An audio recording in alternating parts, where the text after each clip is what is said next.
Today, I'm making my version of a Greek favorite, Spanakopita, spinach pie. No, Junior. We don't break plates in this kitchen, okay? Sorry, my very young intern. Now we'll be using Green Valley's creamed spinach and feta in the microwave for 7 minutes. So let's get started. You will need a red onion sliced in a pan with olive oil and sauteed till soft and translucent. There you go.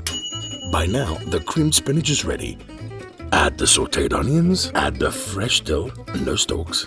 Add chopped green chili, add the grated feta, grated white cheddar, and black pepper. You won't be needing any salt as the feta is salty enough. Mix well, and your spinach pie mixture is done. Oppa! Junior, can you stop breaking my plates, please? I'm sorry for that, folks. Now, let's get the puff pastry ready. On your counter, sprinkle some flour. Bring your puff pastry, which you've thawed, and place it onto your work surface. Using a rolling pin, roll out a little on the top, a little on the bottom, and a little on the sides. That's it. Turn over, dust off any excess flour, and puff pastry is ready. Junior, I said no plates! Place parchment paper onto the baking tray.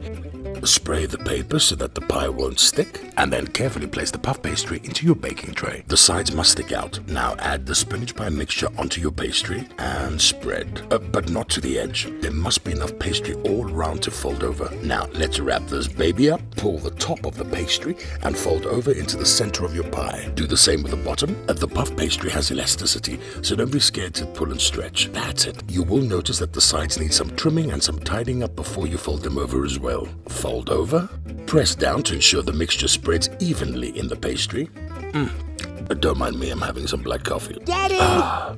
Seems like I'm gonna need it. I'm babysitting the whole day. Okay, so now 1 egg yolk with a dash of milk to thin the egg. Coat the top of the pie. That's it. Lift the sides and coat in between as well. The egg acts as the glue that will hold the sides in place. Beautiful. Now let's finish off with a sprinkle of sesame seeds. Prick the pastry to allow the steam to release during baking. And in the oven for 35 to 40 minutes, 180 degrees preheated. And when baked, this is what it looks like.